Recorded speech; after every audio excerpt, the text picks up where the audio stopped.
নমস্কার। আজ বাংলার মাননীয় মুখ্যমন্ত্রী মমতা বন্দ্যোপাধ্যায় সরাসরি কলকাতার ধর্মতলায় সকাল 11টা থেকে ধর্ণা মঞ্চে বসেছেন। কেন বসেছেন? এসআইআর থেকে লক্ষ লক্ষ সাধারণ মানুষ, পিছিয়ে পড়া সম্প্রদায়ের মানুষ, মতুয়া সম্প্রদায়ের মানুষ, আমার হিন্দু সমাজের মানুষের, যাদের এসআইআরের মাধ্যমে নির্বাচন কমিশনার বিজেপির কথায় কর্ণপাত করে যাদেরকে ভোট তালিকা থেকে নাম মুছে ফেলে দিয়েছে, নাম কাটা গেছে, তারই বিরুদ্ধে প্রতিবাদে আজকে স্বয়ং বাংলার মাননীয় মুখ্যমন্ত্রী মমতা বন্দ্যোপাধ্যায় আজকে কলকাতার ধর্মতলার ধর্ণামঞ্চে বসেছেন। আপনারা জানেন আজকে অ্যাড জুডিডিকেশন যে নোটিশ পাঠিয়ে আজকে সরাসরি তালিকা থেকে, ভোটার তালিকা থেকে আজকে সাধারণ মানুষ, তারা প্রজন্মের পর প্রজন্ম যারা এই বাংলায় বসবাস করে আসছে, তাদেরকে তালিকা থেকে নাম মুছে ফেলে দেওয়া হচ্ছে। তারই বিরুদ্ধে মমতা বন্দ্যোপাধ্যায় মতুয়া সমাজকে পাশে নিয়ে আজকে কলকাতায় ধর্মতলায় আজকে ধর্ণা মঞ্চে বসেছেন।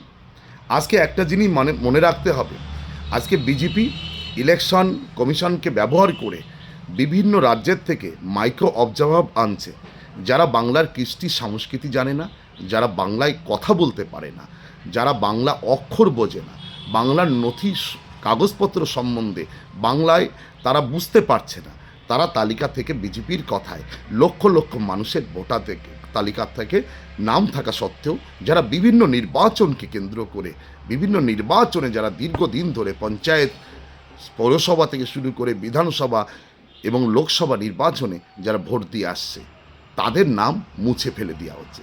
তারই প্রতিবাদে তীব্রভাবে মমতা বন্দ্যোপাধ্যায়, আপনারা দেখেছিলেন স্বয়ং দিল্লিতে সুপ্রিম কোর্টে, সেখানে মুখ্যমন্ত্রী নয়, একজন আইনজীবী হিসাবে সেখানে সাধারণ মানুষের, পশ্চিমবঙ্গের মানুষের জন্য সওয়াল করেছিল।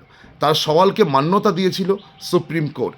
আজও সেই মানুষের কথা ভেবে ধর্মতলায় আজকে ধর্ণা মঞ্চে বসেছে মমতা বন্দ্যোপাধ্যায়।